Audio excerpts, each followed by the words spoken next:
ભાષ્યકારે આ મંગલાચરણ કરેલું છે કઠોપનિષદના ભાષ્યની શરૂઆતમાં. આપણે બધા સાધકો બધા ઘણા બધા ઉપનિષદો ભણેલા છીએ, એટલે ભાષ્યકારે ઉપનિષદ ભાષ્યની શરૂઆતમાં જે મંગલાચરણ કરેલું હોય એવું આ કઠોપનિષદમાં તો જોયું. ઓમ નમો ભગવતે વૈવસ્વતાય એ ભાષ્યકાર કૃત મંગલાચરણ કઠોપનિષદના ભાષ્યનું છે. આવું બીજું કોઈ ઉપનિષદના ભાષ્યમાં મંગલાચરણ કરેલું હોય એવું કઈ ખબર છે કોઈને?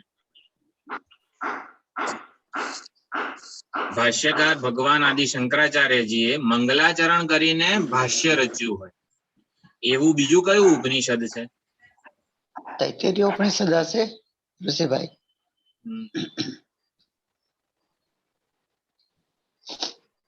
અઘરું છે ઘણું બધું. એક બૃહદારણ્યક ઉપનિષદ છે. ઓમ નમો બ્રહ્મ વંશ ઋષિભ્યો મહદ્યો નમો ગુરુભ્યઃ. આપણે જે બૃહદારણ્યક ઉપનિષદના અધ્યાયની શરૂઆતમાં આપણે જે બોલીએ છીએ ઓમ નમો બ્રહ્માદિભ્યો બ્રહ્મ વિદ્યા સંપ્રદાય કર્તૃભ્યો વંશ ઋષિભ્યો મહદ્યો નમો ગુરુભ્યઃ. પછી બીજું કોઈ ઉપનિષદ છે જેમાં ભાષ્યકારે મંગલાચરણ કરેલું હોય એવું કઈ યાદ છે? માંડુક્ય ઉપનિષદ. પ્રજ્ઞાનામ સુપ્રતાનૈ સ્થિરચર નિકર વ્યાપિભિર વ્યાપ્ય લોકાન કરીને 2 શ્લોકો રચેલા છે.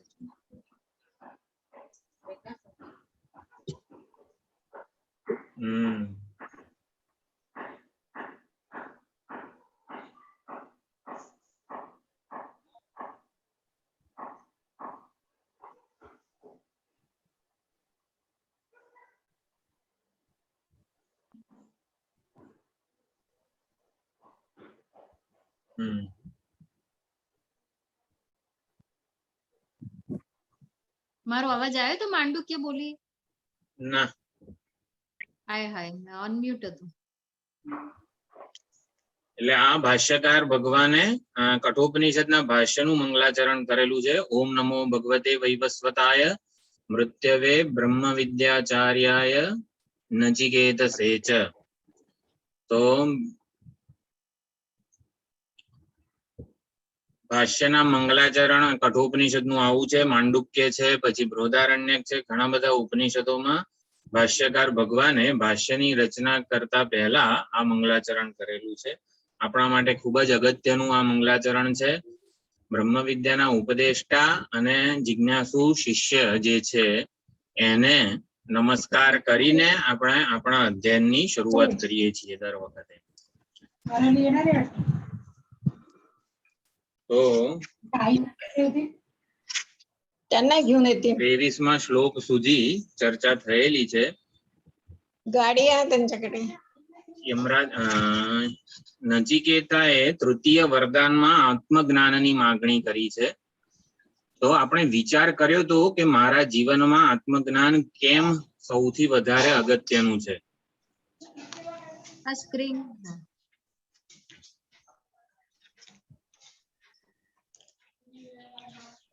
નચિકેતાએ પ્રથમ 2 વરદાન છે.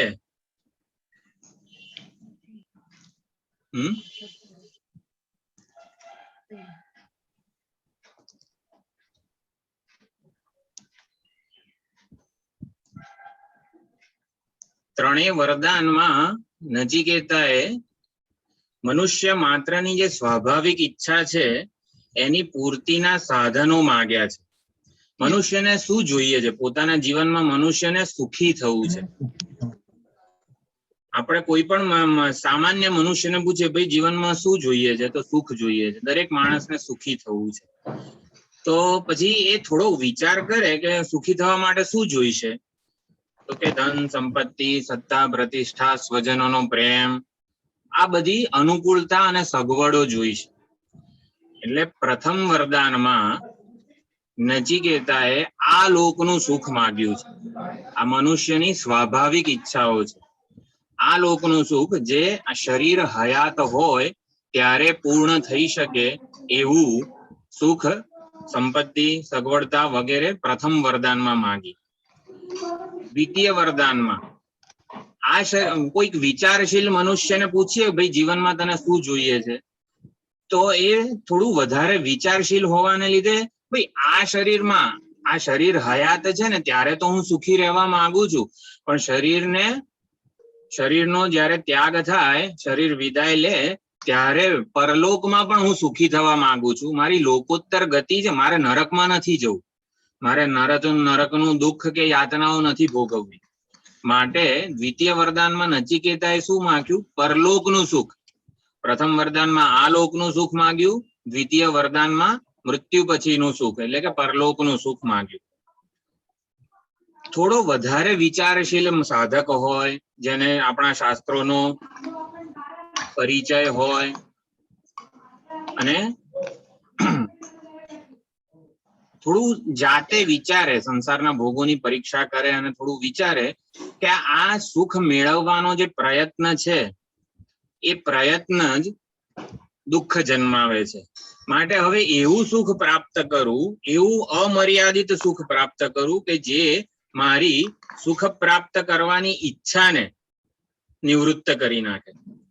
જેટલા અપ્રાપ્ત સુખ એટલે કે સુખ અન્યત્રથી મેળવું છું એ બધા મર્યાદિત છે, પરિચ્છિન્ન છે અને દોષોથી ભરેલા છે. એટલે જે વિરક્ત છે એવો જે મનુષ્ય છે એને હવે નિત્ય નિરતિશય એવું સુખ જોઈએ છે. એને હવે આવું મર્યાદિત પરિચ્છિન્ન એવું સુખ નથી જોઈતું, પરંતુ નિત્ય નિરતિશય અનંત પૂર્ણ અને મફત સુખ એને જોઈએ છે. અને એને આપાત એવું જ્ઞાન છે કે આવું સુખ છે ને એ બહાર ક્યાંયથી મળે એવું નથી. કેવળ અને કેવળ આત્મજ્ઞાન થકી જ આત્મ સ્વરૂપે આ સુખ મળે એવું છે. જો આ સુખ સ્વરૂપભૂત હોય, નિત્ય પ્રાપ્ત હોય, તો મારે માત્ર ને માત્ર ઓળખવાનું છે. અને માટે આ વિચારણા જે છે જિજ્ઞાસુ સાધકની એ આપણા મનમાં થયેલી હોવી જોઈએ. માટે તૃતીય વરદાનમાં નચિકેતાએ આત્મ વિષયક જ્ઞાનના ઉપદેશની માંગણી કરી છે. યેયમ પ્રેતે વિચિકિત્સા મનુષ્ય કરીને નચિકેતાએ જે પૂછ્યું યમરાજાને, એમાં આત્મ વિષયક પ્રશ્ન છે, આત્મજ્ઞાનના ઉપદેશની માંગણી કરેલી.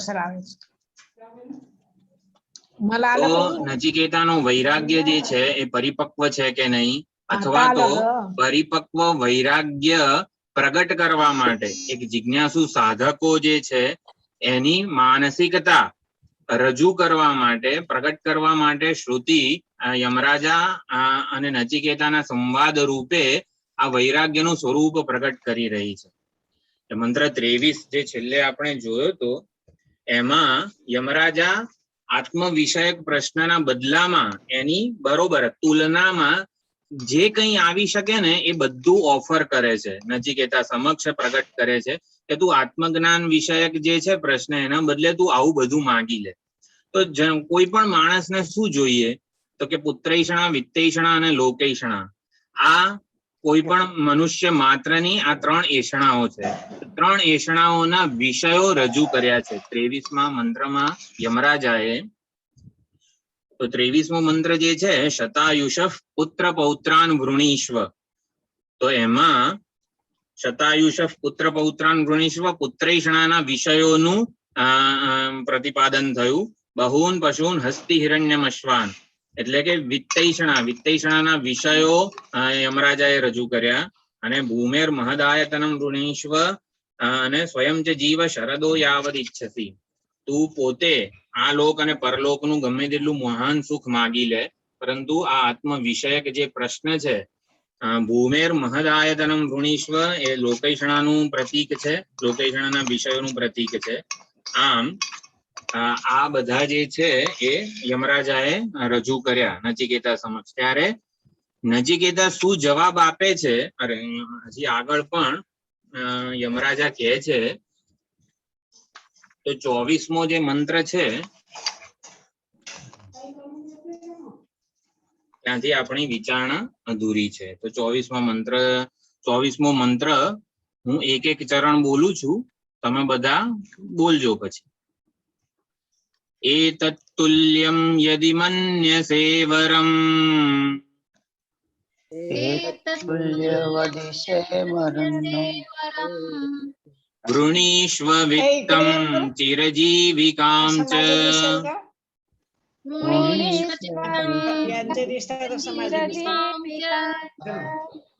महाभूमौ नचिकेतस्त्वमेधि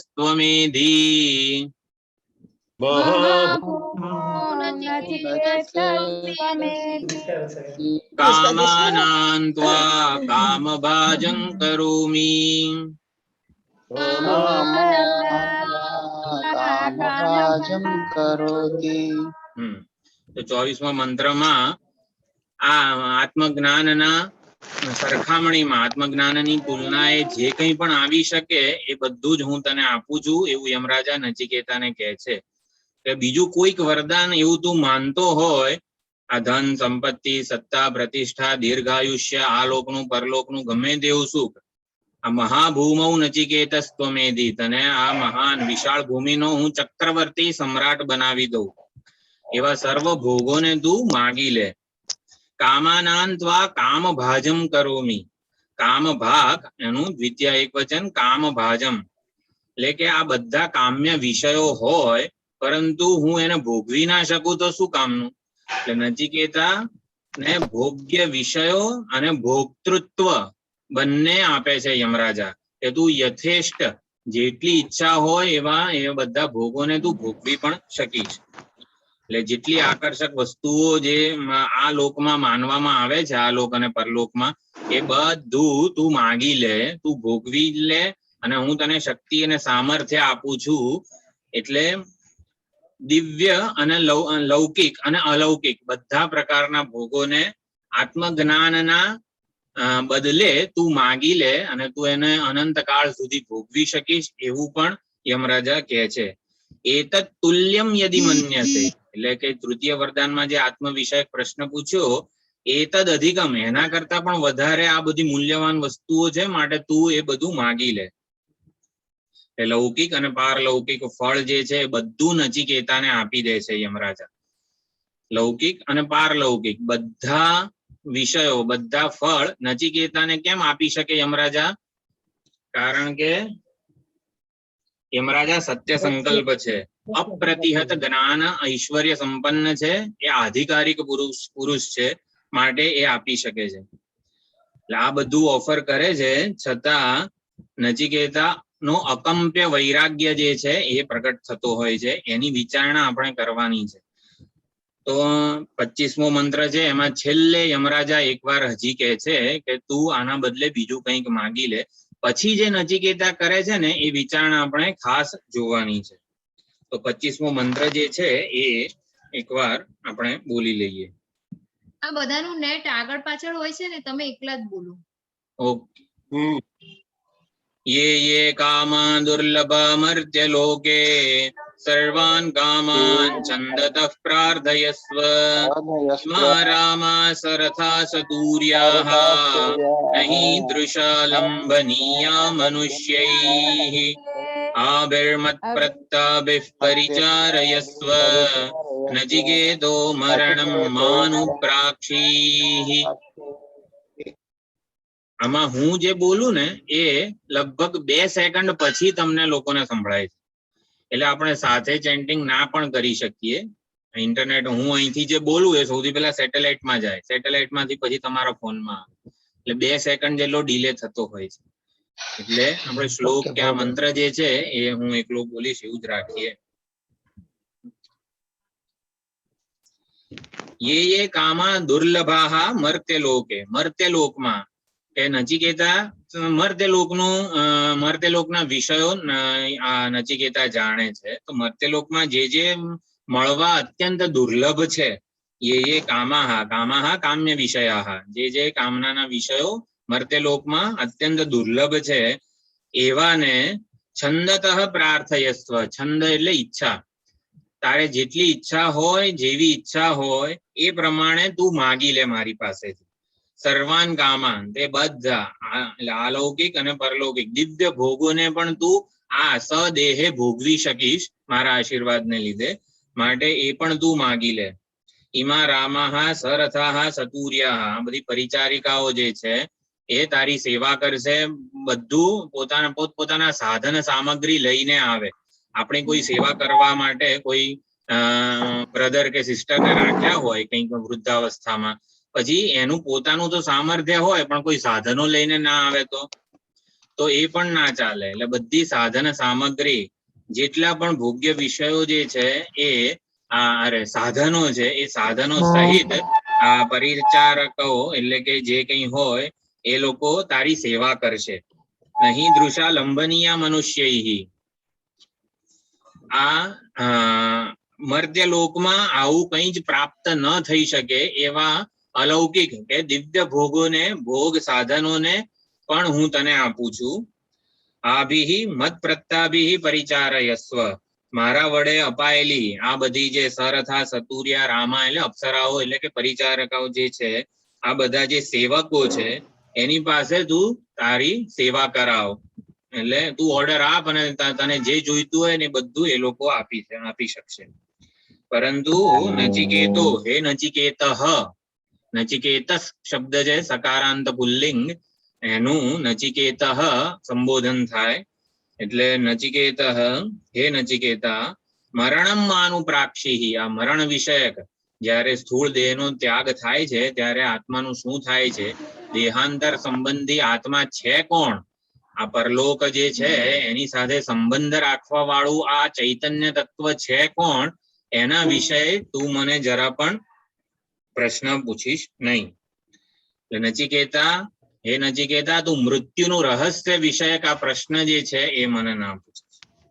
કેમ? કારણ કે આ બહુ દુર્વિજ્ઞેય છે. કોઈ અધિકારી ન હોય તો એને સમજી પણ શકતો નથી, અને માટે એની તીવ્ર જિજ્ઞાસા, તીવ્ર વૈરાગ્ય, તીવ્ર મુમુક્ષા જાગવી જરૂરી છે. જો જિજ્ઞાસા ના હોય અને આત્મજ્ઞાનનો ઉપદેશ અપાય ને તો પછી ઇન્દ્ર વિરોચન વગેરે જે એવી હાલત થઈ હતી એવી સાધકની થાય છે. એટલે જિજ્ઞાસા જાગે પછી આત્મજ્ઞાનનો ઉપદેશ અપાતો હોય છે. જો આત્મજ્ઞાનની તીવ્ર જિજ્ઞાસા ન જાગી હોય તો પછી આ શ્રોત્રિય બ્રહ્મનિષ્ઠ સંપ્રદાયવિદ આચાર્યો શું કરે? જો સાધકોમાં તીવ્ર જિજ્ઞાસા આત્માને જાણવાની ન જાગી હોય ને તો આત્મજ્ઞાનનો ઉપદેશ નહીં, પરંતુ જિજ્ઞાસા તીવ્ર થાય ને એવો ઉપદેશ આપે. એટલે જે જનરલ જ્ઞાન યજ્ઞો જે હોય છે સ્વામીજીના, એમાં જે સાધકોની જિજ્ઞાસા તીવ્ર થાય, મુમુક્ષા અને વૈરાગ્ય તીવ્ર થાય ને એ પ્રમાણે ઉપદેશ હોય છે. ઋષિકેશની શિબિર હોય તો તીવ્ર જિજ્ઞાસા ઉત્પન્ન થાય એ પ્રમાણે વિષય વસ્તુનું પ્રતિપાદન થયું હોય. કાયાવરણની શિબિરમાં બધા સાધકો વિરક્ત તીવ્ર જિજ્ઞાસા ધરાવે છે એ પ્રમાણે વિષય વસ્તુનું પ્રતિપાદન થતું હોય.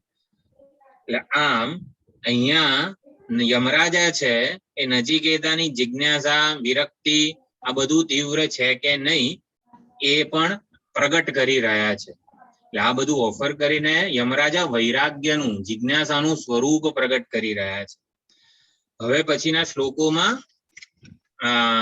નચિકેતા જવાબ આપે છે. હવે જવાબ આપણે એટલે નચિકેતા જવાબ આપે છે ને, ચલો આ બધું ભગવાન યમરાજા મને નહીં જોઈએ ને એવું બધું કહે છે, બધાને આપણને આ આખ્યાયિકા તો ખબર જ છે. પરંતુ આપણે જવાબ આપવાનો છે. આપણે શું નક્કી કર્યું હતું? નચિકેતા બનીને કઠોપનિષદનું શ્રવણ કરવાનું છે. હવે નચિકેતાના બદલે મારે જવાબ આપવો છે, એટલે આપણે સૌએ ભેગા મળીને જવાબ આપવાનો છે. જો યમરાજા આટલું સરસ ઓફર કરતા હોય તો લઈ લેવામાં વાંધો શું છે?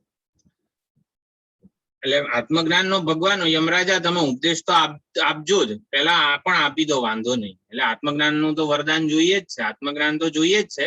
આ બધું આપો તો ચાલશે. આપણે નચિકેતા જે જવાબ આપવાના છે એ આપણે પહેલા આપી દઈએ, આપણે પહેલા વિચારી લઈએ. નચિકેતા જેવો વૈરાગ્ય આપણામાં જન્મે એ પ્રમાણેની વિચારણા આપણે છેલ્લા કેટલાક ક્લાસમાં, 2-3 ક્લાસમાં કરી રહ્યા છીએ. વૈરાગ્ય જે છે, નચિકેતા જેવો વૈરાગ્ય એ આપણામાં કઈ રીતે એનું આવાહન કરી શકીએ? સૌથી પહેલા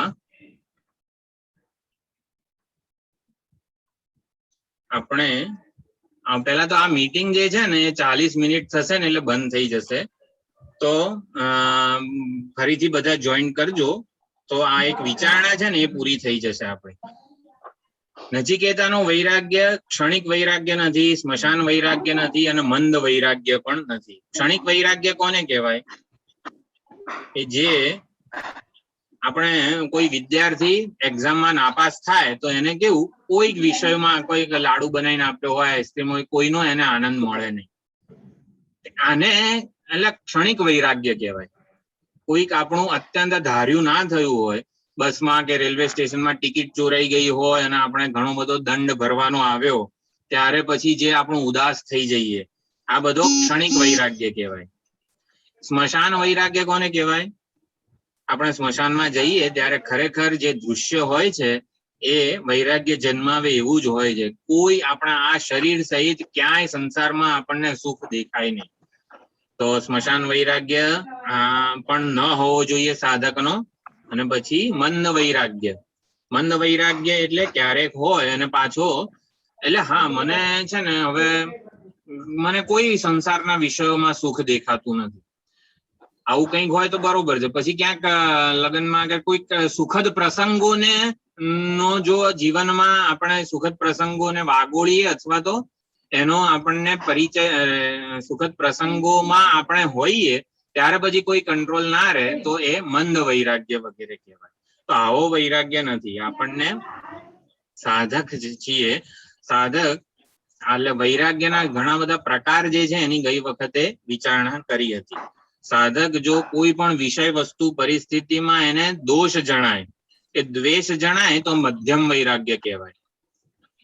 કોઈ પણ વિષય વસ્તુ પરિસ્થિતિ અનાત્મામાં, અનાત્માના વિષય અનાત્મા જે પરિસ્થિતિ સંજોગો છે એમાં દુઃખ જણાય તો એને ઉત્તમ વૈરાગ્ય કહી શકાય. અને પરિસ્થિતિ કે વગેરેમાં અરુચિ જણાય તો એને અધિમાત્ર વૈરાગ્ય કહેવાય છે. તો જ્ઞાનનિષ્ઠ મહાત્માઓ જે છે એમના માટે અનાત્મ વિષય, અનાત્મ વ્યક્તિ પોતાનાથી ભિન્ન કંઈ છે જ નહીં, બધું બાધિત થઈ ગયું છે, કેવળ અદ્વિતીય આત્મ સ્વરૂપમાં જ એ સ્થિત છે.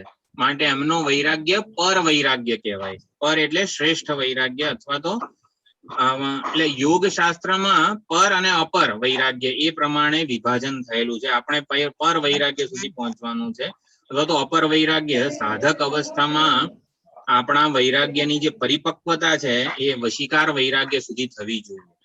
તો પાતંજલિ યોગ સૂત્રમાં પતંજલિ પ્રણીત જે યોગ સૂત્રો છે એમાં પર અને અપર વૈરાગ્યનું સ્વરૂપનું પ્રતિપાદન થયેલું છે. તો પર વૈરાગ્ય એટલે આપણે આ આત્મજ્ઞાની શ્રોત્રીય અને બ્રહ્મનિષ્ઠ મહાત્માઓનો જે વૈરાગ્ય છે કે જેમાં કેવળ અદ્વિતીય આત્મ સ્વરૂપ જ છે, એના સિવાય અનાત્માનું કોઈ અસ્તિત્વ જ નથી, એને પર વૈરાગ્ય કીધો છે. અપર વૈરાગ્ય સાધકોની કક્ષામાં કઈ રીતે, એ સાધકોને કઈ રીતે ખબર પડે કે મારો વૈરાગ્ય પરિપક્વ થઈ રહ્યો છે? તો અપર વૈરાગ્યના 4 પ્રકાર છે. પહેલો છે યતમાન વૈરાગ્ય. યતમાન વૈરાગ્ય, યતમાન શબ્દ જ ગતિમાન એક્સપ્રેસ કરીને રેલવેની જે ટ્રેન શરૂ થઈ છે, કેમ? કારણ કે અત્યંત ગતિ ધરાવે છે. એવી રીતે યતમાન વૈરાગ્ય, યતમાન વૈરાગ્ય એટલે જે પ્રયત્ન કરી રહેલા સાધકો છે, વૈરાગ્ય પ્રાપ્ત કરવા માટે જે પ્રયત્ન કરી રહ્યા છે એ સાધકો શું કરે છે? પ્રતિપક્ષ ભાવના દ્વારા આ જે અનાત્મ વિષયોમાં જે સુખના દર્શન થઈ રહ્યા છે એનો બાદ કરે છે કે અનાત્મ વિષય ખરેખર અનિત્ય છે, ક્ષણભંગુર છે, અને પ્રતિપક્ષ ભાવના રાગ, દ્વેષ વગેરે, કામ, ક્રોધ, મદ, માત્સર્ય વગેરે જે વૃત્તિઓ છે એની પ્રતિપક્ષ ભાવના દ્વારા એનું નિર્મૂલન કરે છે. તો યતમાન વૈરાગ્ય પ્રતિપક્ષ ભાવનાઓ કઈ છે? મૈત્રી, કરુણા, મુદિતા, ઉપેક્ષા, આ બધી કામ, ક્રોધ, લોભ વગેરે વૃત્તિઓને પ્રતિપક્ષ રૂપે એના વિરોધી વૃત્તિઓ છે મૈત્રી, કરુણા, મુદિતા, ઉપેક્ષા. તો આનું સાધકો સેવન કરતા હોય છે, પ્રયત્ન કરતા હોય છે, માટે એમને યતમાન વૈરાગ્ય કહેવાય. વ્યતિરેક વૈરાગ્ય એટલે શું? આપણે સાધકને ખબર પડે કે હવે ચિત્તમાં આ અનાત્મ વિષયો માટે કોઈ સુખ રહ્યું નથી, પછી ચિત્તની અમુક જે જૂના સંસ્કારો છે ને એ ક્યારેક પ્રગટ થઈ જતા હોય છે. સભાન અવસ્થામાં કઈ જ વાંધો નથી, પરંતુ સંસ્કાર રહેલા છે ને એવું એને ખબર પડે છે. એટલે ચિત્તમાં કેટલી શુદ્ધિ થઈ અને કેટલીક અશુદ્ધિ બાકી છે. કે શુદ્ધિ અને અશુદ્ધિ બંને વચ્ચેનો વ્યતિરેક એ જાણે છે કે હા, હજી આ અશુદ્ધિ મારામાં છે, આ મારે દૂર કરવાનું છે એવું એ જાણે છે, એને વ્યતિરેક વૈરાગ્ય કહેવાય. પછી ત્રીજું છે એકેન્દ્રિય વૈરાગ્ય. એમાં હવે માત્ર સંસ્કાર રૂપે જ રહે. ચિત્તની અશુદ્ધિ જે છે એ લગભગ દગ્ધ થઈ જાય છે, બળી જાય છે. જ્ઞાન અને વિવેક વિચારના અભ્યાસના પરિણામે અશુદ્ધિઓ લગભગ દગ્ધ થઈ જાય છે. એનું માત્ર ઔત્સુક્ય જ રહે છે, એટલે કે એના સંસ્કાર માત્ર રહે છે. અને સાધક અવસ્થામાં આપણે બધા સૌએ આ વશીકાર વૈરાગ્યની પ્રાપ્તિ કરવાની છે. એટલે અનાત્મા જે કંઈ પણ છે એની ઉપેક્ષા થાય, સંપૂર્ણ ઉપેક્ષા. અનાત્મા વિષય, વ્યક્તિ, વસ્તુ, પરિસ્થિતિ આ બધાની સંપૂર્ણપણે ઉપેક્ષા થાય. એટલે હું સ્વતંત્ર છું, વિષયો જે અનાત્મા છે ને એ મને અધીન છે. આ એક સૌથી મહત્વની વાત છે. એટલે સાધક માટે સૌથી અગત્યનું શું છે, મને કોઈ પણ પરિચ્છિન્ન વસ્તુ નહીં જોઈએ. પરિચ્છિન્ન વસ્તુનું આકર્ષણ મનમાંથી જતું રહે એને વૈરાગ્ય કહેવામાં આવે છે. એટલે મારી મનોવૃત્તિ આ પરિચ્છિન્ન વસ્તુની ભોગ બુદ્ધિમાંથી, ભોગની આસક્તિમાંથી મુક્ત થઈ જાય. એટલે એવું જ એક સાધક ઈચ્છતો હોય છે. એટલે નચિકેતા જિજ્ઞાસુ જે છે, એટલે આપણે સૌનો જો નિશ્ચય શું દ્રઢ હોવો જોઈએ, મને કેવું સુખ જોઈએ છે, આત્મ સ્વરૂપ સુખ જોઈએ છે, જે મને છોડીને ક્યારેય ના જાય. હું એનો ક્યારેય મારો અને સુખનો ક્યારેય વિયોગ ન થાય એવું નિત્ય સુખ જોઈએ છે. નિત્ય સુખ પાછું આત્મ સ્વરૂપે જ જોઈએ છે. હું અને સુખ વચ્ચે કોઈ પ્રકારે ભેદ ન રહેવો જોઈએ. અન્યત્રથી આવે છે ને એ સુખ મને નથી જોઈતું. જે અન્યત્રથી આવે એ સુખ હોય જ નહીં, સુખનું પ્રતિબિંબ કે આભાસ હોય. માટે સુખ અને હું વચ્ચે મુખ્ય અર્થમાં સામાનાધિકરણ્ય હોવું જોઈએ. હું અહીંયા હોઉં, હું એક દેશમાં કે અહીંયા મારા ઘરમાં હોઉં અને સુખ મારી બહાર હોય ને એવું મને નથી જોઈતું. હું અને સુખ વચ્ચે કોઈ પ્રકારે, કોઈ દેશમાં, કોઈ કાળમાં કે કોઈ સંજોગોમાં કોઈ અંતર ન રહે. એને મુખ્ય અર્થનું સામાનાધિકરણ્ય કહેવામાં આવે છે. આવું બિનશરતી અને અપરિચ્છિન્ન સ્વરૂપભૂત સુખ જોઈએ છે.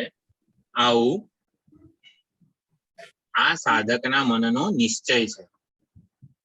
આપણે બધાએ આવો નિશ્ચય કરવાનો છે. આ ખાસ ધ્યાન રાખવા જેવું છે. એટલે હવે નચિકેતા જે જવાબ આપે છે એનો વિચાર કરીએ તો નચિકેતા જે જવાબ આપે ને એ પહેલા તો આપણે આપવાનો છે. આપણે નચિકેતા બનીને કઠોપનિષદનું શ્રવણ કરવાનું છે. તો હવે પહેલા તો આપણે વિચારી લઈએ કે નચિકેતાએ શું જવાબ આપ્યો, અથવા તો યમરાજા પ્રગટ થયા છે આત્મજ્ઞાનના ઉપદેશની માંગણીના બદલે એ આપણને આવી રીતે વિવિધ લૌકિક અને અલૌકિક બધા ભોગ્ય વિષયો, કામ્ય વિષયો ઓફર કરી રહ્યા છે. તો હવે આપણે પણ ભગવાન યમરાજા અમને તો આત્મજ્ઞાન જ જોઈએ છે, બીજું કઈ નથી જોઈતું, આવું જ કહેવાના છીએ. પરંતુ યમરાજા આપણને પૂછે કે ભાઈ તને કેમ આ ભોગો નથી જોઈતા? તો એનો જવાબ આપણે, હા બોલો બોલો. ભોગ ભોગવવા, જે ભોગ ભોગવીશું એની વાસનાઓ પડશે અને ફરી ભોગની પાછી ઉભી કરશે. આપણે એ ભોગની વાસનામાં મુક્ત થવાશે જ નહીં. જો ભોગ જેટલા બી ભોગવીશું એ બધા આપણે સંસ્કાર આપી દેશે અને નવી નવી કામનાઓ અને આપણું બંધન વધતું જ જશે. એનાથી આપણે મુક્ત થવાના રસ્તા ઉપર જેટલા ભોગ ભોગવીશું એ આપણું બંધન પાકું પાકું કરતું જશે. સૌથી પહેલા છે ને વેદાંતનો જે જિજ્ઞાસુ સાધક છે, આ વાત સાચી છે, આ જ વિચારણા કરેલી છે નચિકેતાએ.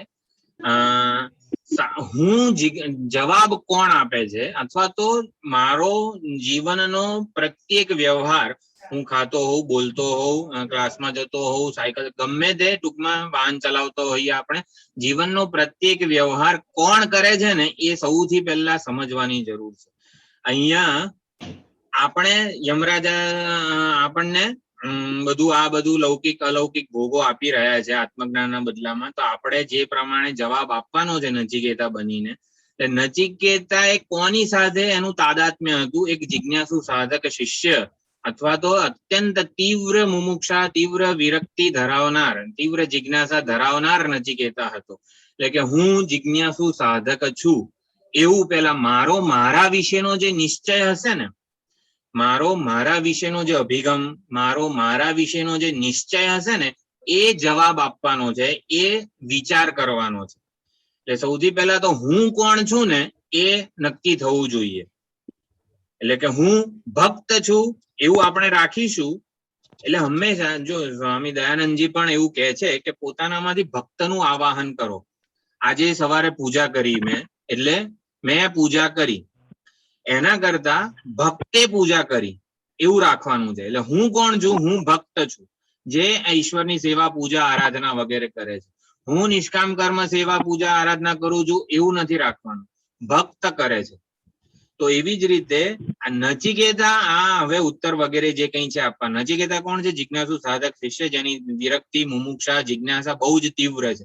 એટલે કે આપણે પણ આપણામાં નચિકેતાનું આવાહન કરીએ.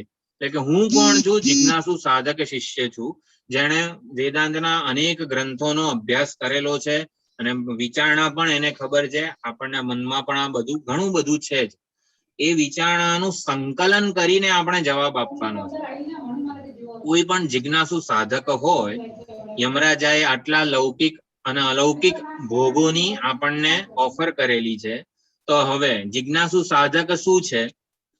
જિજ્ઞાસુ સાધક હંમેશા, જો આપણા શંકરાચાર્યજીના ભાષ્યમાં પણ બધી જ જગ્યાએ પ્રમાણપૂર્વક વાત, કે શ્રુતિ પ્રમાણ, કે ભાઈ આ શ્રુતિ આવું કે છે ને માટે પોતાની વિચારણાથી કોઈ શંકરાચાર્યજીએ ભાષ્ય રચ્યું નથી. શ્રુતિ પ્રમાણના આધારે શ્રુતિ છે, અથવા તો એમના ગુરુ કે આચાર્યો જે છે પુરાણકાર વગેરે, એ બધાના આધારે જવાબ આપેલો છે.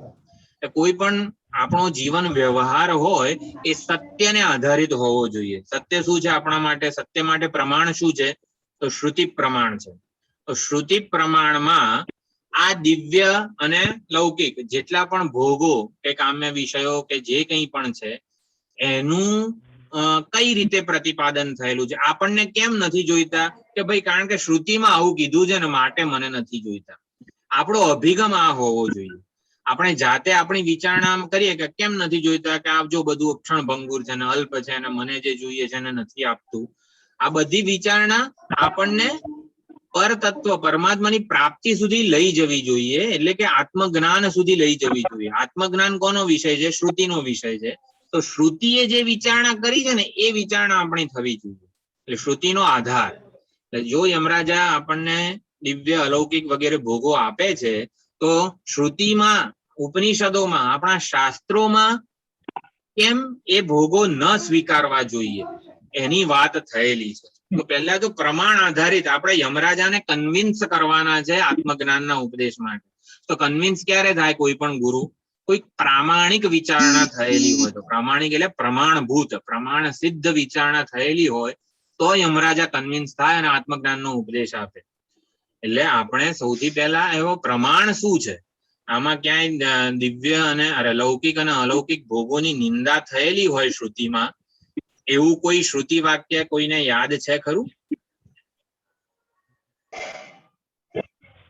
ચાલો, શ્રુતિ પ્રમાણ.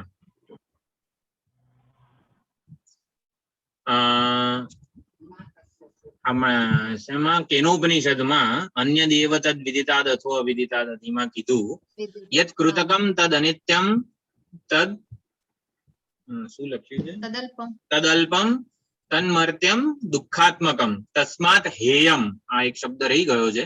જે કૃતકમ કર્મ અને ઉપાસનાના પરિણામે જે કંઈ પણ મને પ્રાપ્ત થશે એ અનિત્ય હશે, અલ્પ હશે, અધૂરું હશે, મર્ત્યમ એ મૃત્યુ વડે ગ્રસ્ત હશે, મને કાયમી નહીં મળી રહે, અને દુઃખાત્મકમ અને દુઃખાત્મક જ હશે, દુઃખરૂપ હશે, માટે મને નથી જોઈતું. પછી છાંદોગ્ય ઉપનિષદમાં પ્રજાપતિ આ ઇન્દ્રને કહે છે, મઘવન મર્ત્યમ વા ઇદમ શરીરમ આત્મ મૃત્યુના. આ શરીર જે છે, જો નચિકેતાને અનંત ભોગ ભોગવવાનું પણ કહે યમરાજા, તો પણ શેના માટે નચિકેતાને ના જોઈએ? આ શરીર મર્ત્ય છે, મૃત્યુ વડે ગ્રસ્ત છે, મૃત્યુના સકંજામાં, એમના જડબામાં જ રહેલું છે. માટે કોઈ માણસ સુખી ના થઈ શકે. આ શરીરને હું માનીને કોઈ માણસ સુખી ના થઈ શકે. જે સશરીરી છે એટલે કે દેહાભિમાન છે એ હંમેશા પ્રિય અને અપ્રિય, નવૈ સશરીરસ્ય સતઃ પ્રિયા પ્રિયયોઃ અપહતિઃ અસ્તિ. સશરીરી દેહાભિમાની વ્યક્તિ ક્યારેય સુખી ના હોઈ શકે. હોતું હશે દેહાભિમાની વ્યક્તિ સુખી ના ક્યારે એક ક્ષણ માટે પણ સુખી ના હોઈ શકે. આ શરીરને હું માને છે એ એક ક્ષણ માટે પણ સુખી ના હોઈ શકે. ચલો આ વાક્યનો આપણે અનુભૂતિ, શ્રુતિ, યુક્તિ અને અનુભૂતિ, શ્રુતિ પછી સ્મૃતિ પછી અનુભૂતિમાં જોઈશું. દેહાભિમાની વ્યક્તિ એક ક્ષણ માટે પણ સુખી કેમ ના હોઈ શકે, આપણે અનુભૂતિમાં એ વિચાર કરીશું. પછી બીજું કોઈ આવી રીતે મેં બે ત્રણ શ્રુતિમાં આવી રીતે અલૌકિક કે લૌકિક બધા ભોગોની કે એના શરીરની બધી નિંદા કરેલી છે. દેહાભિમાનની નિંદા કરી છે. દેહાભિમાન પૂર્વક જ યમરાજાએ આપેલા બધા ભોગોને ભોગવી શકાય. દેહાભિમાન જ જો દુઃખદ હોય તો કયો માણસ આ ભોગોને ભોગવીને સુખી થઈ શકે? આ શ્રુતિ પ્રમાણના આધારે આપણે વાત કરી. કોઈ સ્મૃતિ એવી ખબર છે જેમાં આ અનાત્મા સુખની નિંદા થયેલી હોય કે એના મર્યાદા બતાવેલી હોય? સ્મૃતિ ભગવદ ગીતા. ભગવદ ગીતા હા હું તો શ્લોકની વાત કરું છું. જો આપણે આ અધ્યયન કરી રહ્યા છીએ, ભગવદ ગીતામાં ક્યાંય અનાત્મ સુખની નિંદા થઈ હોય એવું કોઈ શ્લોક ખરો?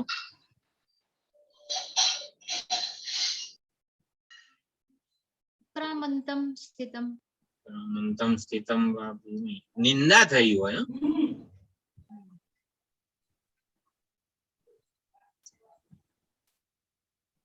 યેહિ સંસ્પર્શજા ભોગાઃ દુઃખયોનય એવ તે આદ્યંતવંતઃ કૌંતેય નતેષુ રમતે બુધઃ. આ સંસ્પર્શજા ભોગાઃ જેટલા પણ અનાત્મ ભોગ છે, ઇન્દ્રિયોના સંસ્પર્શને લીધે પ્રાપ્ત થનારા છે, એ આદિ અને અંતવાળા છે, ક્ષણિક છે, આવવા ને જવા વાળા છે, કાયમી સુખ આપવાના વાળા નથી. માટે વિવેકી જિજ્ઞાસુ સાધક બુધઃ વિવેકી એમાં રમણ કરતો નથી. 9મા અધ્યાયમાં કીધું અનિત્યમ અસુખમ લોકમ ઇમમ પ્રાપ્ય ભજસ્વ મામ. અનિત્ય અને અસુખ ભગવાને જ કહી દીધું કે આ શરીર કે આ જે છે લૌકિક કે એ બધા ભોગો કે સુખ છે ને એ સુખ વગરના જ છે, અનિત્ય છે, માટે અસુખ છે. અનિત્યમ અસુખમ લોકમ આ મનુષ્ય શરીર અને આ મર્ત્ય લોક આ સંપૂર્ણ અનિત્ય છે અને અસુખ છે, માટે એને તું છોડીને મારું ભજન કર. હા, હવે અનુભૂતિ અને યુક્તિ. શ્રુતિ સ્મૃતિ અથવા તો 3 પ્રમાણ છે, શ્રુતિ યુક્તિ અનુભૂતિ. તો એમાં આપણે શ્રુતિ સ્મૃતિનો વિચાર કર્યો, અનુભૂતિ અને યુક્તિ પ્રમાણ.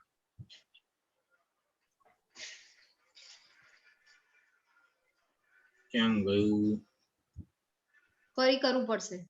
અનુભૂતિ આ મર્ત્યલોકના જેટલા પણ સુખ છે, લૌકિક અલૌકિક બધા, એ કેમ ના જોઈએ? તો આપણે વિચાર કર્યો જ છે. આ સુખ આ લોકના સુખ કે પરલોકના સુખથી કાયમ માટે હું સુખી થઈ શકું ને એવી કોઈ જ શક્યતા નથી. અને માટે એ મને ન જોઈએ. બીજું કોઈ અનુભૂતિમાં ચાલો આપણે વિચાર કરી લઈએ.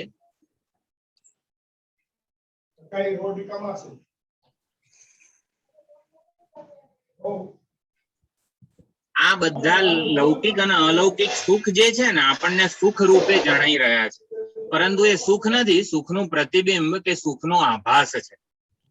સુખ નથી પણ સુખનો આભાસ છે.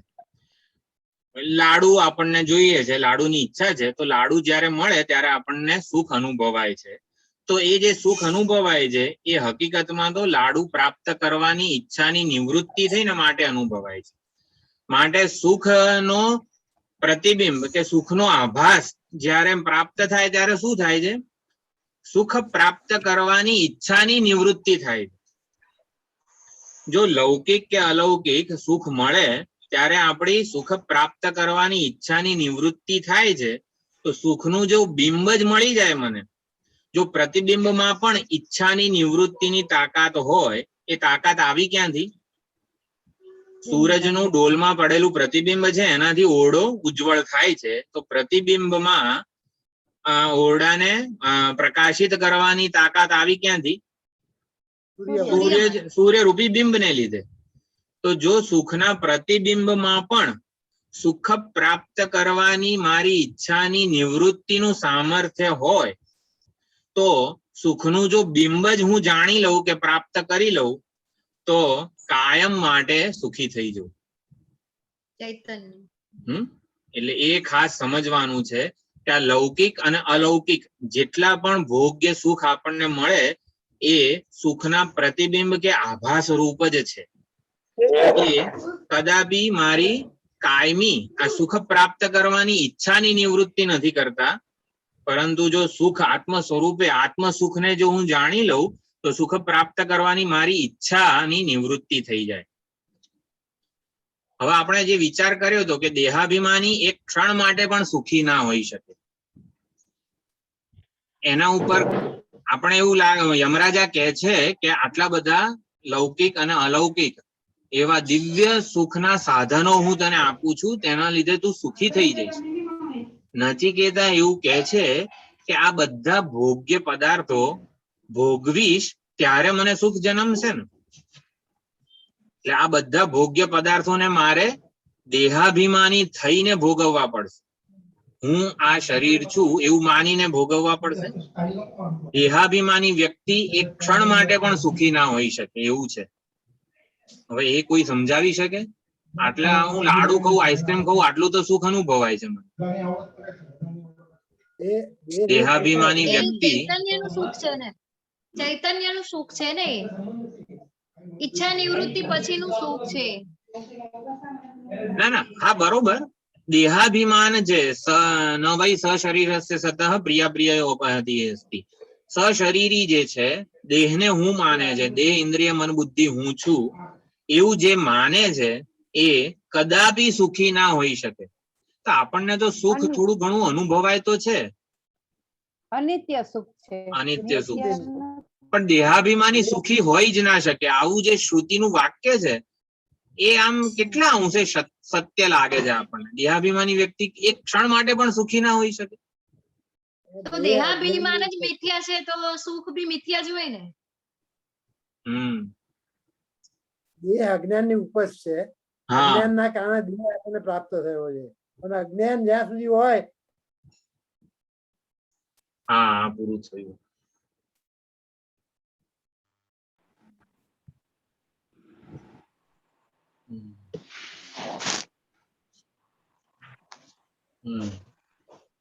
દેહાભિમાની વ્યક્તિ કદાપી સુખી હોઈ શકે નહીં.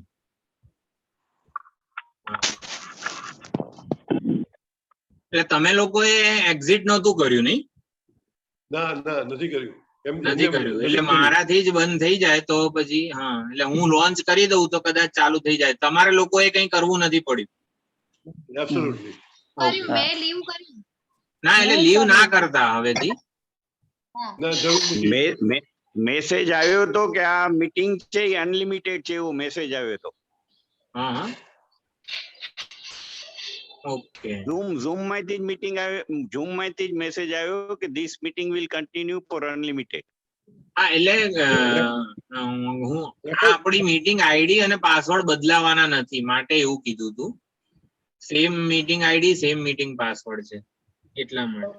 એટલે હવે જો પૂરું થઈ જાય ને તો હું જે ઓન પાછું કરી લઈશ, એટલે તમે બધા જોડાયેલા જ રહેશો.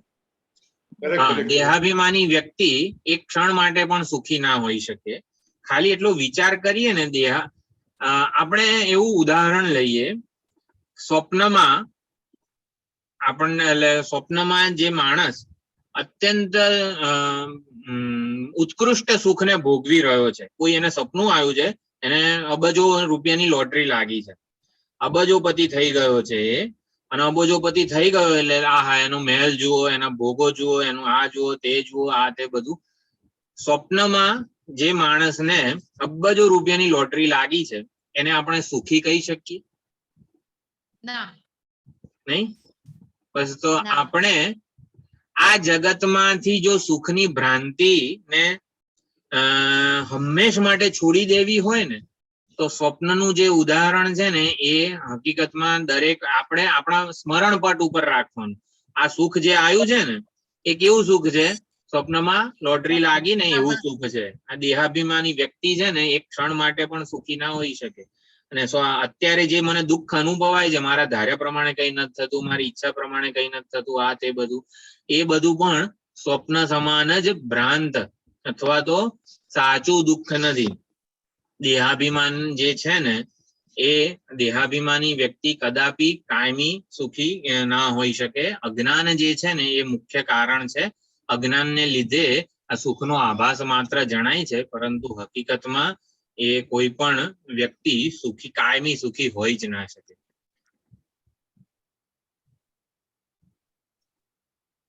હું એવું સુખ, નચિકેતા વતી આપણે જવાબ આપવાનો છે.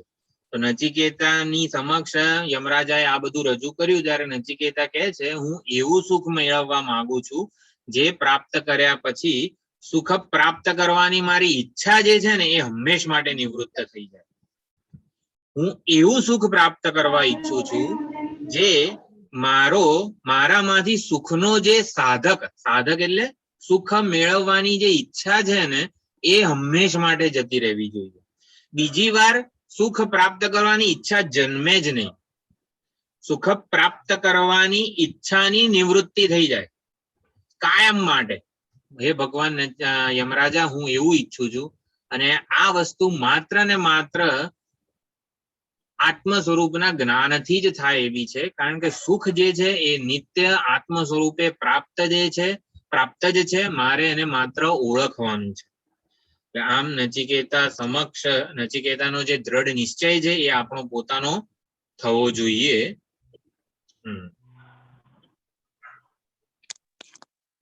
તો આટલી વિચારણા આપણે કરી. જવાબ જાણે કે આપણે આપ્યો શ્રુતિ સ્મૃતિ અનુભવ એ પ્રમાણે યમરાજાને જવાબ આપ્યો કે, અને બીજું નચિકેતા એવું કહે છે યમરાજાને કે ભગવાને આ જગત બનાવ્યું છે એ સુખી થવા માટે બનાવ્યું નથી. કોઈ પણ માણસ આ જગતમાં પ્રયત્ન શું કરે છે? થોડું ધન ભેગું કરી લઉં, થોડો સ્વજનોનો પ્રેમ ભેગો કરી લઉં, થોડા પુણ્ય કર્મો કરી લઉં, આવું કરું જેથી હું સુખી થઈ જાઉં. બસ પછી છે ને વૃદ્ધાવસ્થા કે પછી જે કઈ રિટાયર લાઈફ હોય ને એમાં શાંતિથી સુખેથી જીવન જીવું.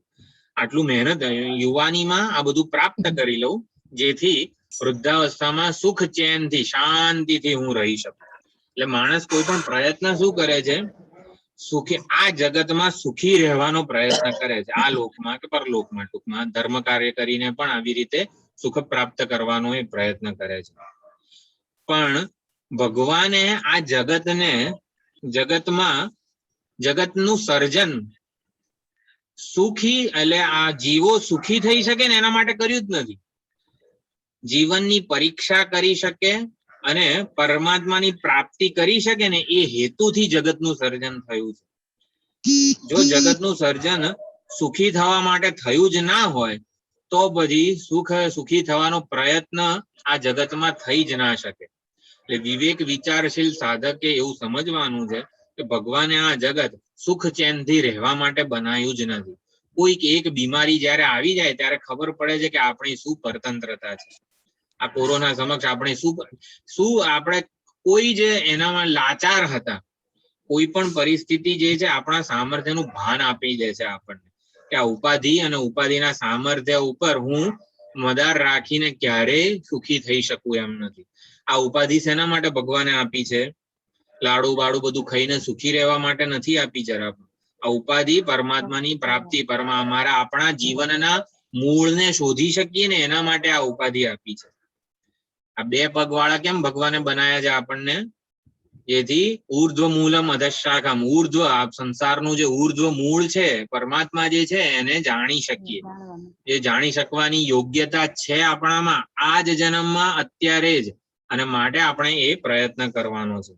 સુખ ચેનથી રહેવા માટે ભગવાને જગત બનાવ્યું જ નથી.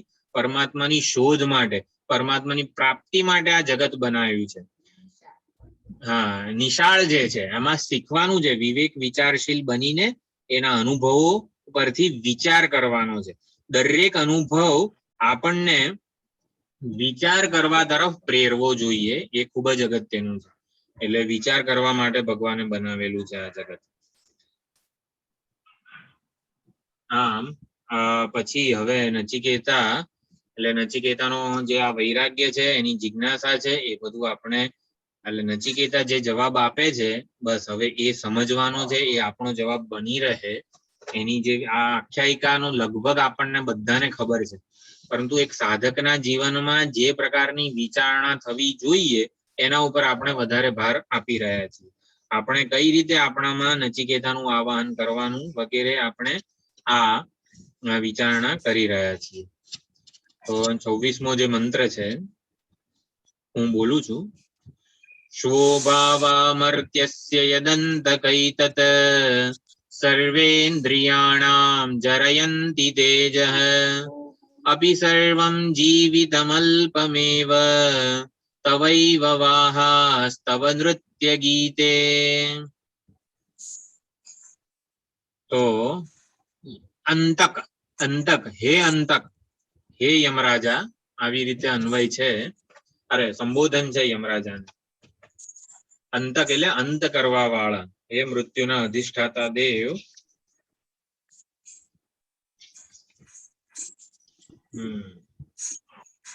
યત આપણે જેટલું આગળ લૌકિક અલૌકિક બધા ભોગોનું વર્ણન કર્યું એ શ્વોભાવાહા એટલે કે શ્વ એટલે આવતીકાલ, સંસ્કૃતમાં શ્વ એટલે આવતીકાલ, હ્યહ એટલે ગઈકાલ. તો શ્વો એટલે કે આવતીકાલે રહેવા વાળા, શ્વો એટલે શ્વ અભાવઃ એવી રીતે સંધિ થાય. આવતીકાલે રહેવા વાળા નથી, આવતીકાલે રહેશે કે નહીં ને એવો સંશય જ છે. કાયમ માટે રહેવા વાળા તો નથી ઇવન, એટલે કે થોડા સમય માટે જે અનિત્ય છે, ક્ષણભંગુર છે. મર્ત્યસ્ય યદંતકૈતત, મર્ત્યસ્ય એટલે કે મર્ત્યલોકમાં મનુષ્યને જે પ્રાપ્ત થાય છે એ કેવા છે? આ બધા ભોગ્ય વિષયો અને કામનાના વિષયો સર્વેન્દ્રિયાણામ જરયંતિ તેજઃ. સર્વ ઇન્દ્રિય એટલે જ્ઞાનેન્દ્રિયો, કર્મેન્દ્રિયો, મન, બુદ્ધિ, અંતઃકરણ, આ બધાનું તેજ, આ બધાના તેજને હરી લેનારા છે. જરયંતિ બધાનું તેજ ક્ષીણ કરી નાખે છે, એનું તેજ હરી લેનારા છે. અપી સર્વમ જીવિતમ અલ્પમેવ, ગમે તેટલું દીર્ઘ આયુષ્ય હશે એ અલ્પ જ છે, નાશ પામવા વાળું છે, માટે એને અલ્પ કહેવાય. યત કૃતકમ તદ અનિત્યમ તદ અલ્પમ તદ મર્ત્યમ તદ દુઃખાત્મકમ. આ ખાસ જિજ્ઞાસુ સાધકે આ જે કંઈ પણ મને જણાય છે એ બધું આવી રીતે અલ્પ જ છે. ઇનએડિક્વસી એટલે કે અપૂર્ણ, અધૂરું જ છે, મને કદાપી પૂર્ણ સંતોષ આપી શકે એવું નથી. કારણ કે મને પૂર્ણ સંતોષ જોઈએ છે માટે આ બધું નહીં જોઈએ.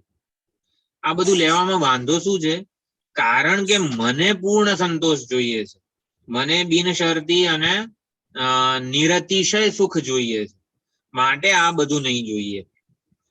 આ લેવામાં વાંધો શું છે? તો આપણે જવાબ એ આપવાનો કે મને જે જોઈએ છે ને એ આ વસ્તુઓ આપી શકે એમ નથી. એટલા માટે હું કોણ છું? હું જિજ્ઞાસુ સાધક છું. હું નિત્યનો, અવિચળનો, અવિકારીનો અર્થી છું. અહમ ત્યાં પરીક્ષલોકાન કર્મચિતાન બ્રાહ્મણ જે મુંડકનું ભાષ્ય હતું એમાં પણ અહમ તું નિત્યેન કૂટસ્થેન અચલેન અર્થેન અર્થી, એટલે કે મારી શું અર્થી એટલે ઈચ્છા વાળો, મારી શું ઈચ્છા છે? મને પૂર્ણતાની ઈચ્છા છે, નિત્ય બિનશરતી નિરતિશય સુખની ઈચ્છા છે, આત્મ સ્વરૂપે સુખની ઈચ્છા છે. હું અને સુખ વચ્ચે જરા પણ અંતર ના રહે. જે અનાત્મ વિષયોનું સુખનું પ્રતિબિંબ, સુખનો આભાસ કહો, સુખનો લેશ કહો, એને ભોગવવા માટે ભોગતા અને ભોગ્યનું જે દ્વૈત રહેલું છે એ દ્વૈત, સુખ મારાથી જુદું છે, અન્યત્ર છે, એ દ્વૈત એટલે કે દેશ અને કાળનું જે અંતર છે ને એ જ દુઃખ રૂપ છે. જાગ્રત, સ્વપ્ન બધા જે અથવા તો દિવ્ય અને લૌકિક અને અલૌકિક બધા ભોગ્ય સુખોનું સૌથી મોટી મર્યાદા કઈ છે? ભોગતા અને ભોગ્યના દ્વૈત વાળા છે, અને માટે એ કદાપી એ ભોગતા અને ભોગ્યનું જે અંતર છે, દ્વૈત એટલે કે અંતર, દેશ અને કાળ વસ્તુનું અંતર, એ અંતર જ દુઃખ જન્માવનારું છે, એ જ મહાન પીડા જન્માવનારું છે. આપણને એવું લાગે કે 10 દિવસ પછી તમને જોઈએ એટલું લાડુ મળશે, તમને જોઈએ એટલા ભોગો મળશે 10 દિવસ પછી. તો પણ શેના માટે 10 દિવસ રાહ જોવાની? કોઈ પણ અનાત્મ સુખની વચ્ચે જે દેશ કાળ અને વસ્તુનું અંતર છે આપણી થાળીમાં 10 લાડુ પીરસેલા હોય, અત્યારે આ ક્ષણે આપણી થાળીમાં 10 લાડુ છે, તો હજી મારાથી દૂર છે ને, એના માટે મારે આ હાથ ઊંચો કરીને મોંમાં મૂકવા પડશે. દેશ કાળ વસ્તુ પ્રયત્ન આ બધાનું જે અંતર છે ને, એ અંતર જ દુઃખરૂપ છે. અને અનાત્મામાં જણાતા સુખમાં આ અંતર તો રહેવાનું જ છે. અને માટે એ મને નહીં જોઈએ. તવૈવ વાહાહા તવ નૃત્ય ગીતે, તમારા દ્વારા ઓફર થયેલા જેટલા પણ આ નૃત્ય ગીત ભોગો જે છે એ બધું તમને જ મુબારક હો, તમને જ તમારી પાસે જ રાખો, મને નથી જોઈતું. સારું ભગવાન, આ આપો ને, થોડો મોક્ષનો ઉપદેશ પણ આપી દો, બ્રહ્મ વિદ્યા આપી દો. એવું નથી કે કાંઈ નથી કીધું. આ કોઈક આપે તો લઈ ના લેવું જોઈએ. કોઈક આટલી સરસ વસ્તુ આપતું હોય તો લઈને પછી શ્રવણ કરવા બેસી જવાનું. હા, હવે આત્મજ્ઞાનનો ઉપદેશ આપો. તો અનિત્ય છે લઈને શું કરવાનું? હા, તો શોધક છીએ પૂર્ણતાના, અને પછી અપૂર્ણ વસ્તુ લઈ સ્વીકારી લઈએ કરી તો લઈએ. આપણે હંમેશા ઈચ્છા જ એક ન વસ્તુ થાય. યાદ રાખવાની, ભોગતા અને ભોગ્યનું અંતર રહેતું હોય ને, એવું એક પણ સુખ મને નહીં જોઈએ. એ જ મેઇન વસ્તુ. એક સાધક, હું કોણ છું, જિજ્ઞાસુ સાધક છું, એવું જો આપણે રાખીશું તો હંમેશા આપણા વિચારો એ પ્રમાણે મારે શું જોઈએ છે એની સ્પષ્ટતા જેટલી હશે ને, એટલું આપણી દ્રઢતા, વૈરાગ્ય, જિજ્ઞાસા, મુમુક્ષા આ બધું તીવ્ર થશે. મારે શું જોઈએ છે, હું કોણ છું, એ ખાસ ધ્યાનમાં રાખવાનું છે દરેક વખતે. માટે આપના વાહન, નાચગાન, આપના બધા જે ભોગો છે એ બધા આપને જ મુબારક. યમરાજાના પ્રલોભનો જે છે એનો અસ્વીકાર કરે છે. કેમ? કારણ કે બધા આ જેટલા પણ ભોગો છે એ બધા ઇન્દ્રિય, મન, બુદ્ધિ આ બધાનું ધર્મ, વીર્ય, પ્રજ્ઞા, યશ આ બધાનો નાશ કરનારા છે. ઇન્દ્રિયોના તેજને ક્ષીણ કરનારા છે. એટલે શું? કે આ બધા ભોગો છે ને પુણ્ય કર્મોનું ફળ છે ટૂંકમાં. તો આપણે જો ભોગો ભોગવીશું તો પુણ્ય ખલાસ થઈ જશે. એટલે આ બધા ભોગો મને મફતમાં તો યમરાજા તમે આપવાના નથી. મારા બધા આટલા જન્મના બધા પુણ્યો તમે લઈ લેશો ને પછી એ બધા ભોગો આપશો.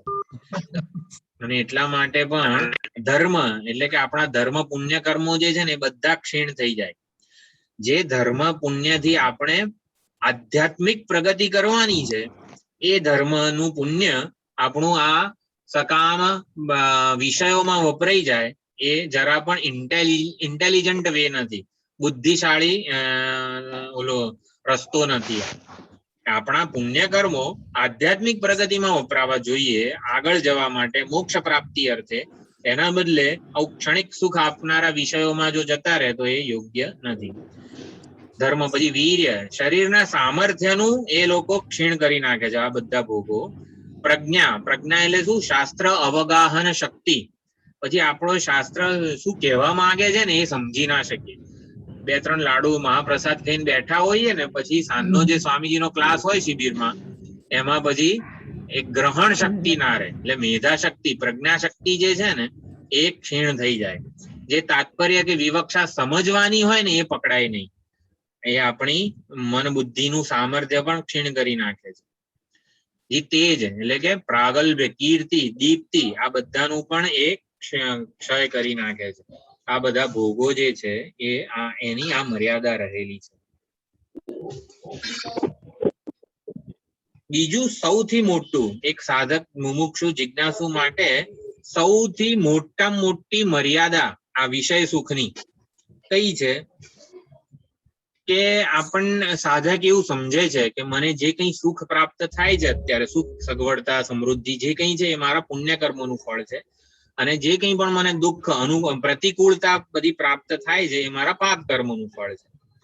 તો હવે આપણે જે કંઈ સકામ પુણ્ય કર્મો કર્યા હશે એને લીધે આપણને આ બધા ભોગો કે ટૂંકમાં પુણ્યનું ફળ શું છે? સુખ. પુણ્યના લીધે સુખ પ્રાપ્ત થાય છે, પાપનું ફળ છે દુઃખ.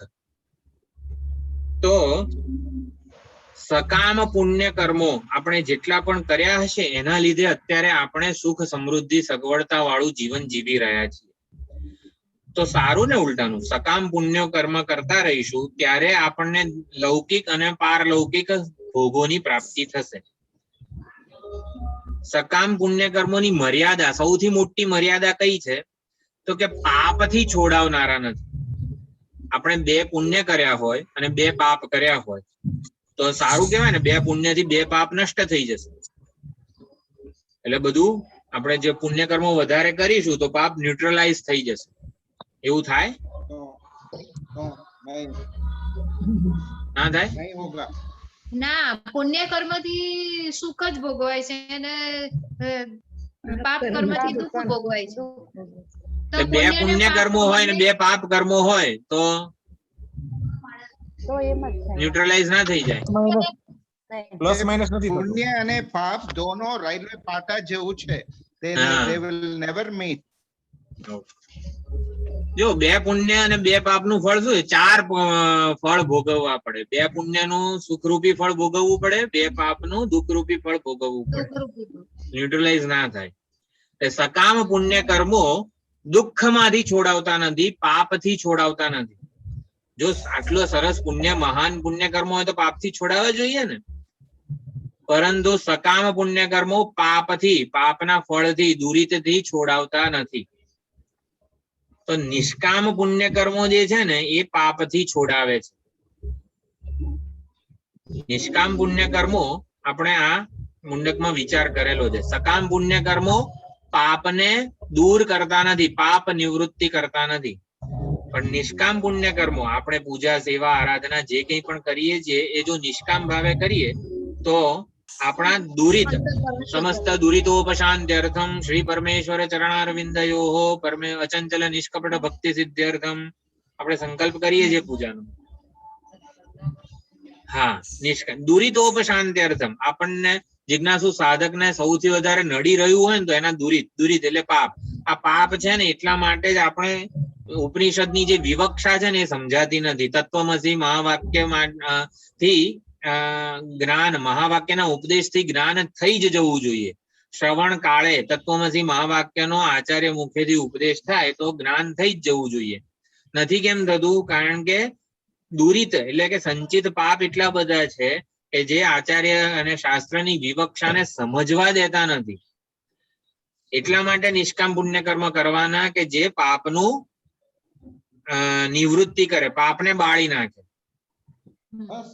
એટલે દુરિત, સંચિત પાપની નિવૃત્તિ નિષ્કામ પુણ્ય કર્મો કરે છે. અને સકામ પુણ્ય કર્મ દુઃખથી છોડાવતું નથી.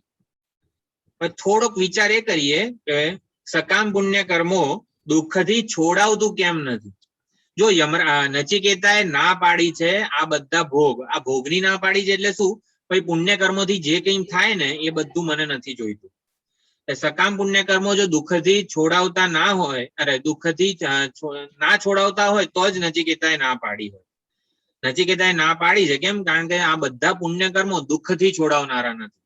પુણ્યના લીધે જે મળતા ભોગો જે છે એ લાડુ ખાઈ ખાઈને ક્યારે દુઃખ મને આવે જ નહીં એવું કોઈ શક્યતા નથી. કેમ? કારણ કે લાડુ પુણ્ય કર્મોનું ફળ છે. તો પુણ્ય કર્મનું, સકામ પુણ્ય કર્મો પાપથી છોડાવતા કેમ નથી? સમજાય છે ને આ વાત હું જે પૂછું છું એ? હા. નિષ્કામ કર્મ પાપ, અંતઃકરણ શુદ્ધ થતું જ નથી. હા, અંતઃકરણ શુદ્ધ થતું નથી. સકામ સકામ પુણ્ય કર્મ કર્મ થી અંતઃકરણ શુદ્ધ ના થાય. ઈચ્છા રાખીને કરેલા હોય છે સકામ પુણ્ય કર્મો. એટલે એના સકામ પુણ્ય ફળ કર્મ? જે ઈચ્છા તમારી પૂરી થઈ જાય. સકામ કર્મમાં ઈચ્છા હોય કોઈ વસ્તુ પ્રાપ્ત કરવાની, હા, એટલે એ ફળ રૂપે એ વસ્તુ તમને પ્રાપ્ત થઈ ગયું, એનું ફળ ભોગવાઈ ગયું એનું. બહુ સરસ. જો સકામ પુણ્ય કર્મો આ શબ્દ શું કે છે? જે ઈચ્છાથી પ્રેરાઈને ધર્મ કાર્ય કરેલું છે આપણે, સેવાથી માંડીને જે કંઈ પણ ઈચ્છાથી પ્રેરાઈને કરેલું કર્મ શું કરે? એ ઈચ્છાનું ફળ જન્માવે.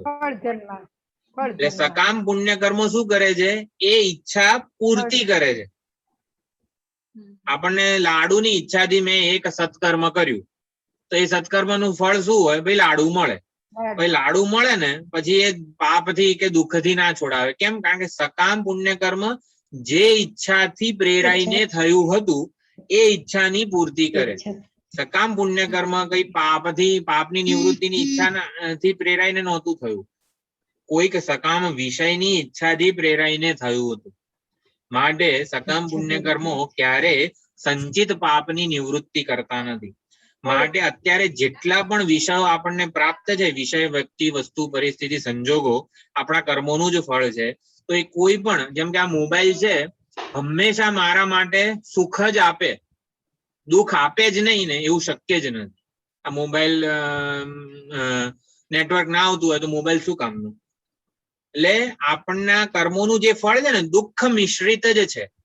ક્યારે માત્ર સુખ હોય ને એવું હોય જ નહીં.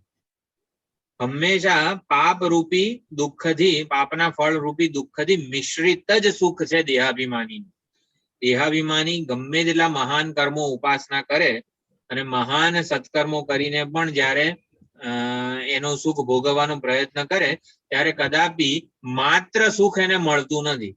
એક સુખની પાછળ 10 દુઃખો તો આવે આવે આવે અને આવે જ. ભગવાને આ જગતની રચના જ એવી રીતે કરેલી છે કે દૂરથી આપણને સુખ જણાતું હોય, પરંતુ એ સુખની પાછળ 10 દુઃખો ઉભેલા જ હોય. 10 દુઃખ સહિતનું સુખ ભગવાને સર્જેલું છે. સુખ અને દુઃખની રચના કરી, જગતનું સર્જન થયું જ્યારે સર્જનાર પરમાત્માએ સુખ અને દુઃખની રચના કરી ત્યારે સુખ અને દુઃખ કહેતા હતા ભગવાન અમે ક્યાં જઈએ? તો સુખ કહે છે કે અમને તો બધા ઈચ્છશે જ, બધા લોકો સુખ ઈચ્છે છે, માટે બધા લોકોમાં તમે જતા રહો. તો દુઃખ જયારે પરમાત્માએ સર્જ્યા ત્યારે દુઃખ બધા પરમાત્માને શું ઓલું કમ્પ્લેન કરવા આવ્યા કે ભગવાન અમને તો કોઈ લેતું જ નથી, અમને તો દૂરથી જ હડ હડ એમ કરીને બધા દૂર ધકેલી લે છે. ભગવાન અમને તો કોઈ લેતું જ નથી, એવું દુઃખો ભગવાનને કહે છે. તો પછી ભગવાને શું કર્યું? એવું છે તમને કોઈ સ્વીકારતું નથી તો એ તમે છે ને સુખની પાછળ સંતાઈ જાઓ. તમે બધા 10 લોકો એક સુખની પાછળ સંતાઈ જાઓ. એટલે જે સંસારીઓને શું થશે? સુખ મેળવવાની ઈચ્છા થશે ને તો ત્યારે 10 દુઃખો તો એને આવશે. 10 દુઃખ આવશે સાથે. એક સુખ લેવા માટે 10 દુઃખને વહોરવું પડે છે. સંસારીનું સુખ આવું છે, ફ્રીમાં મળે છે, ફ્રી. એટલે કે આની બાય 1 ગેટ 10 ફ્રી એવી ઓફર હતી ભગવાનના. એટલે શોભા મત્યસ યદંત કઈ તત, એટલે ભગવાન તવૈવ વાહાસ તવ નૃત્ય ગીતે. એટલે શેના માટે નથી જોઈતા? ભલે ને પડી રહ્યા બાજુમાં શું સંગ્રહ સાપે કામનો, ભલે ને તને તો આત્મજ્ઞાનનો ઉપદેશ આપીશ, આ થોડું થોડું રાખ બાજુમાં. જયારે ભૂખ લાગે લાડુ ખાજે, ફરવાની ઈચ્છા થાય રથ ઉપર બેસીને ફરજે. તવાઈ બધું ભગવાન તમારી પાસે રાખો, મને નથી જોઈતું. કેમ? મને જે સુખ જોઈએ છે એ આવું દુઃખના ભેળસેળ વગરનું સુખ જોઈએ છે. અને આ બધી વસ્તુઓ 10 દુઃખોને લઈને આવનારી છે, માટે મને નથી જોઈતી. આવી સ્પષ્ટતા નચિકેતામાં રહેલી છે. હજી પણ નચિકેતા સુંદર કારણો આપે છે, એ આપણે હવે ગુરુવારે જોઈશું. જો મીટિંગ છે 10 ને 10 તો શરૂ થઈ જાય છે, એટલે તમે બધા એ પ્રમાણે એ ટાઈમે આવી જાઓ. અને વચ્ચે આજે ગુરુવાર છે, હા, તો આવતા મંગળ અને ગુરુવાર સવારે 10:15 વાગે. ઓમ પૂર્ણમદ પૂર્ણમિદં પૂર્ણાત પૂર્ણમુદચ્યતે પૂર્ણસ્ય પૂર્ણમાદાય પૂર્ણમેવાવશિષ્યતે. ઓમ શાંતિ શાંતિ શાંતિ.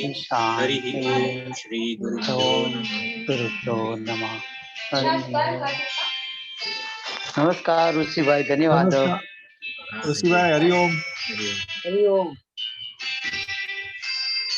ઋષિભાઈ હરિઓમ. હરિઓમ હરિઓમ. હરિઓમ. બસ એક સાધકના જીવનમાં જે વિચારણા હોવી જોઈએ ને એ વિચારણા કરવાનો જ પ્રયત્ન છે. આનંદ આવે બધાને. બહુ સરસ.